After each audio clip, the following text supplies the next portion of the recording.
Everybody wants more transactions, but do you have a plan of action? Today I'm going to share with you my transaction multiplier checklist that I know will get you more business.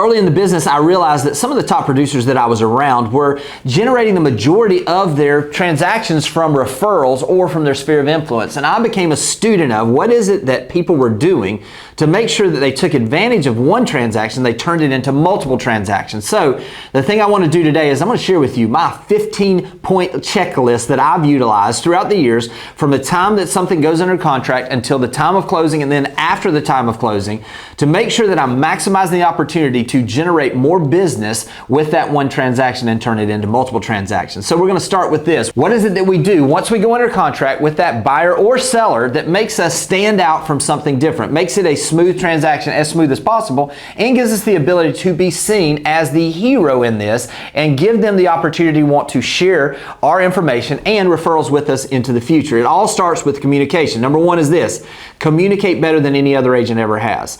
So when you look and you go into Google and you say biggest complaint for real estate agents, it's lack of communication every single time, every single year, year after year after year. So how do we flip the script, so to speak, on this and make it where it is a positive? This is something where we have to be diligent in making sure that we're communicating on a regular basis. I like to use video emails. I like to use BombBomb. You could use something else. You could just do a video text. But basically what I like to do is that I wanted to give them an update so they knew I was thinking about them. The lack of communication makes them wonder if you're doing anything. So on a daily basis, typically throughout the transaction, what I would do is an end of the day update. Or if it's a gap time where they're working with the lender, it would be checking in with the lender. It may be a couple of days. But as we get down towards the end, there should be a video email almost every single day giving them an update on what was done that day and what's coming next. Literally letting them know what happened and what's coming is what's going to increase the understanding that you're going to communicate in a valuable way. It's also going to lower the stress level because they know what's coming next. So I like to do it this way. I like to just send a video text or send that video email. And the reason being is that it limits the amount of time that we have to talk. And then at the end of each of these, I simply say, hey, if you've got any questions on this, as always, just give me a call. That gives us the understanding that they get the information. We're giving them what they need. And if they need additional information, then we absolutely give them the opening to give us a call back. Controls your schedule as well. Instead of calling someone, we've all got some of those buyers and sellers that we know if we call them, it's going to take 10 to 15 minutes out of our day every single time we call them. This is a great way to control your schedule, give them the communication they need, and set the stage for giving you the opportunity to get referrals in the future. The second step on this checklist is to send branded moving boxes to your buyer or seller. This is an idea I got from Tamara Edwards in a mastermind group that I'm in. She talks about once it goes under contract, immediately she orders these branded boxes, these moving boxes that have all of her company's branding, her individual team branding on there, and she sends it to those buyers and sellers. It's unexpected, number one. When they receive it, it gets them in the motion of starting to that moving process. She's also mentioned that there'll be times where once they do these boxes, a lot of times they'll store these in maybe their garage or somewhere, and her branding will actually still be there facing those folks years in advance.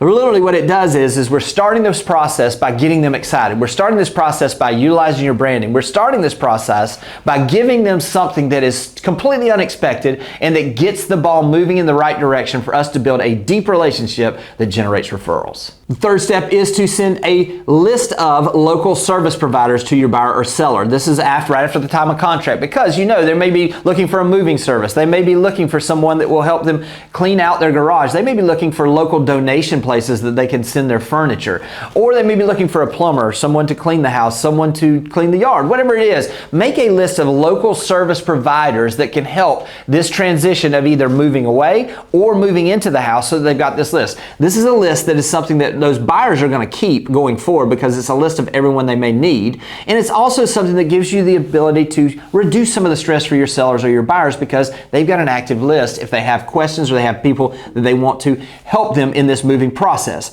Again, the key to this is reducing the stress, adding value, unexpected, and making it as easy as possible for these buyers or sellers. By doing that, they're going to make it easier for you in the future to find more business. The fourth step is to schedule out an email to go to your buyers and sellers 2 weeks prior to closing with the local utility company information, reminding them to have those utilities set up for the closing day in their name.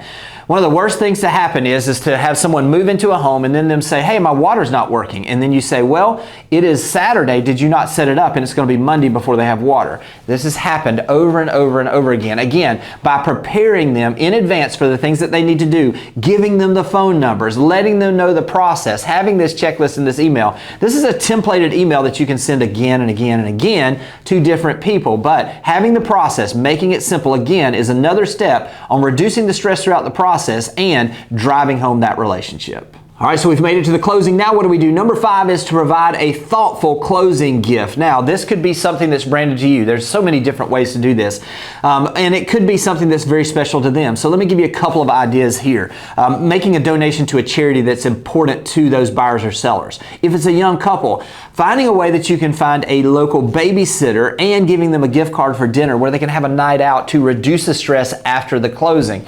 Also, what is it that you can do that's important to them? Maybe it is providing photography. Maybe it is going out and having someone take and do a artist rendering of their house, the house that they bought or the house that they've sold, so that they've got a keepsake that's framed and ready to be utilized and kept for them for a long time. You see, when you add something that's very thoughtful to them, it's a little bit specific. Don't just give them something just humdrum. Give them something that has meaning. When you add something with meaning, again, it makes it more powerful as far as building that relationship with these buyers or sellers. All right, now we're going to begin to compound the opportunities that this one transaction gives us. We're going to request a review.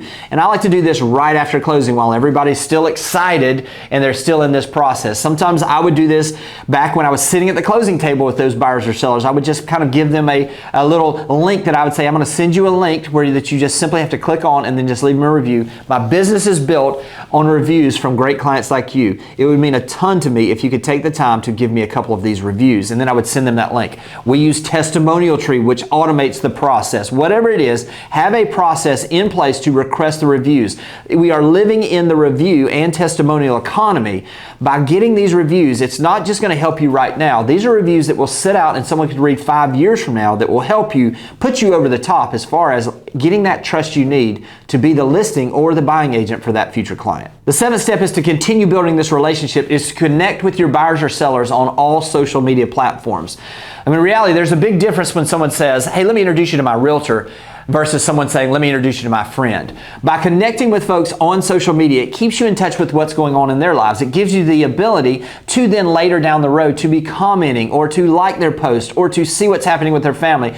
And when you're following up with these folks down the road, it gives you an understanding of what's been going on in their lives. Again, not only does it do that for you, it gives them the ability to connect with you and see you becoming a friend, becoming a connection, understanding what's going on in your life and in your business through your social media. Again, connecting with them on social media gives us the opportunity to deepen those relationships, and it breeds more opportunities in the future for referrals. The next step is we're going to take this testimonial, this review, and get it out to others where they can see this. Again, this is an opportunity for us to expand and make that buyer or that seller the hero. So, something along these lines. Take that review that you have, use a social media graphic. Testimonial Tree provides it for us. Also, you can use Canva, whatever you want to use, but set this testimonial up in a way that you can share it on social media. Make that buyer or seller the hero, not yourself. So it could be, loved helping the whatever family find their ideal home in our local area. They're going to be a great asset to our community. I can't wait to see the impact they have going forward, or something along those lines. Give them an opportunity where you're making them the hero. It was great to be able to help the Smiths move on to get closer to their children in their new location. I appreciate the trust and the confidence in letting me have the opportunity to sell your home for you. And then you have the review. Something along those lines where you give them the opportunity to share and you're making them the hero, not you. But what you're doing by sharing this testimonial is it gives people the ability to connect and say, you know what? If he helped them or she helped them, I know she can help us. Again, continuing to connect with these people going forward. We want to set every single buyer up on a e-alert with homes that are coming on the market, going under contract, or they're sold like their home in their neighborhood on a monthly basis. This is something you can automate through your MLS. We do it with our Boomtown site. You can probably do it with whatever CRM you're utilizing, but it gives you the ability to stay connected with them and to provide value going forward. Automating this process where they're receiving information about homes that are like theirs that are coming on the market, going under contract, or sold gives you the opportunity and the ability to continue to stay connected with them well into the future. The next step is to set all of your buyers and even your sellers that have relocated up on HomeBot. Now, HomeBot is one of the most powerful tools that we've seen to provide a very professional monthly update of value that is branded to you on the home that they own. Even if you have a person who is a seller in your market but moves to a new market, getting their address in that new market, you have the ability with HomeBot to go in and to set them up to receive those updates on their new home branded to you. Now, this does a couple of things. This keeps you connected to them for future referrals. It keeps you connected to them that if they decide to sell and their agent they used up in their new market doesn't keep in touch with them, they may contact you to see what it is and where their value is and to get some suggestions, offering an opportunity for you to send out a referral on that next listing that they have in their new market. Again, utilizing HomeBot to get this professional, detailed report of what is going on with their home on a monthly basis is a great way for you to stay connected and add value consistently on an automated system. The next step is to send just sold postcards to the surrounding area. Now, this is something where we've talked about in the past where the reason why you see so many people sending these just sold postcards is they work. Statistics show us that within a circle of about 50 homeowners close to this listing, when they have details of someone selling in their neighborhood, at least 15% consider selling within the next 3 weeks. So this is something where we're going to follow up with the sale that we've just had, giving them a few details, but giving them an opportunity to see that we are the person that made this happen. This proof of a success, so to speak, by this just sold card gives us the setting us up really to be that person that they think of while they're in the process of potentially thinking of doing this. It's also a great way to brand yourself. Again, with direct mail, we know that it's a 1 to 2% return rate. But if we consistently, after every single time that we close a transaction, we send just sold cards out, we know that over time this is going to create listing opportunities for us. Make sure you do the basics and you send a just sold card out every single time you have a transaction. Number 12 is to host a housewarming party for your new buyers that are in their new home. Now, this may be a month after the transaction, but let your buyers know that you want to make sure that you get them an introduction to their new neighbors and that you'll take care of all the details. You don't want to add stress by trying to ask them to do this 2 weeks later, but say, here's what I would love to do. I'd love to give you the opportunity to meet some of your neighbors and to invite some of your friends over to see your house. What if I were to be the sponsor for this? Basically, I want to take care of all the invitations out. You just tell me who you'd like to invite. I'm going to also invite some of your neighbors. And then I'd also like to provide food and drinks for this and just have a little 1 hour time period where people can stop by, introduce themselves to you. Some of your friends can come by and see your house. Maybe we'll do it a month down the road so that it gets the stress level off of you. But we'll set this up and I'll take care of everything for you. Is that something that you'd be interested in? I know that your friends and your neighbors would love to see your new home.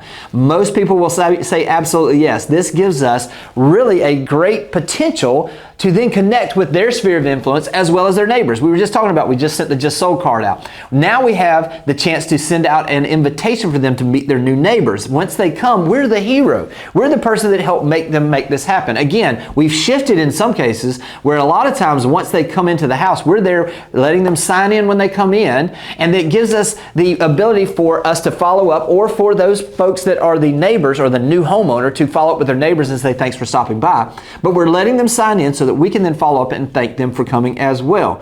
Again, we're in a position of being someone that made something happen, a happy occasion for this buyer that gives us the ability to expand into their sphere of influence and their neighbors as the local resource. Next up is to circle prospect the homeowners around the sale that you just had. Again, we go back to the statistic. We know that there's a certain amount of people that are going to consider selling once something sells in a neighborhood. How do we make sure that we multiply the opportunities we have in that local neighborhood? First off, we talked about the just sold cards. My suggestion is to send the just sold card out and then 3 days later have it set up where you're going to make phone calls to those neighbors. Now, this is all that sounds like. Hey, this is Jimmy Burgess with Berkshire Hathaway Home Services, Beach Properties of Florida. Not sure if you saw the postcard, but we recently sold the house 4 doors down from yours, and it really moves the values in a direction that's pretty positive for you. Just curious if you had any questions about that sale. They say no, say, okay, great. Just want to let the neighbors know about it. Also, I would be the worst realtor in the world if I didn't at least ask if there's a price where you guys might consider selling your home. I promise you, you don't necessarily have to prompt them in the beginning. If they have certain questions, you're going to start seeing the questions they have on how it relates to their house, and it gives you the ability to see and identify those potential future listings, not just now, but into the future. We automated the follow-up through having them set up on e-alerts to receive information on properties that they have. We also talked about having them on HomeBot, but what I want to do is I want to go into your calendar, set a to-do where you're going to follow up with these folks in the first month, once a week for the first month, and then once a quarter after that, you're going to follow up with just a check-in phone call. All this call is simply this. Hey, it's been about a week since we closed. Just checking in with you guys to see how you're doing, see if you have any questions, or there's anything I can help with. Now listen, a lot of people avoid this call because they're worried that there might be something wrong. When there is something wrong is the best opportunity we have to show our value and to drive home that relationship. So don't be afraid to make those calls. Also, what we want to do is we want to have it in our calendar to check in with them on a quarterly basis for the next 5 years. Again, we're automating this process, prompting us to make that call. These are just simple check-in calls. Hey, it's been about 3 months since I checked in on you guys. How's the family doing? Hey, are you guys still loving the house? It's just being a human being and being a friend to these folks as you go forward. By doing this and staying consistent with this gives the really driving home that relationship and not just making it a transaction, but making it a relationship that bears fruit into the future. Last but not least on this checklist is we're going to set up to have an annual unsolicited video CMA that we're going to prepare for these folks to send out. Now, if you've not seen one of these, there'll be a link above where you can see exactly how to do this, but we're just going to record our screen. We're going to go through what's sold in the last 3 months, what's on the market currently, and what is pending right now. And we're just going to give them a range of value of where their value is. Once we do this in the email, we're going to have the ability to go back and see what the value was the previous year. So once we get in this motion of this, a year from now after you've done this, you can go back and say, hey, listen, I mentioned last year that your value was here. Here's where we are now. So we are seeing some positive momentum here. Or maybe, hey, listen, the market has flattened out here. So you can begin to communicate in a way what's going on with their value. This is something they're not expecting. This is something that most agents don't do. And this is the difference between being someone that generates multiple transactions from one transaction or just has one hit and run, so to speak. Then they never see those folks again, and they avoid the opportunity that is sitting right in front of them of multiplying one transaction into multiple transactions. I hope this has been helpful, and I'll talk to you soon. Thanks for watching the video. I specifically chose the video below for you because it builds on the one you just watched. I hope it's helpful, and I'll talk to you soon.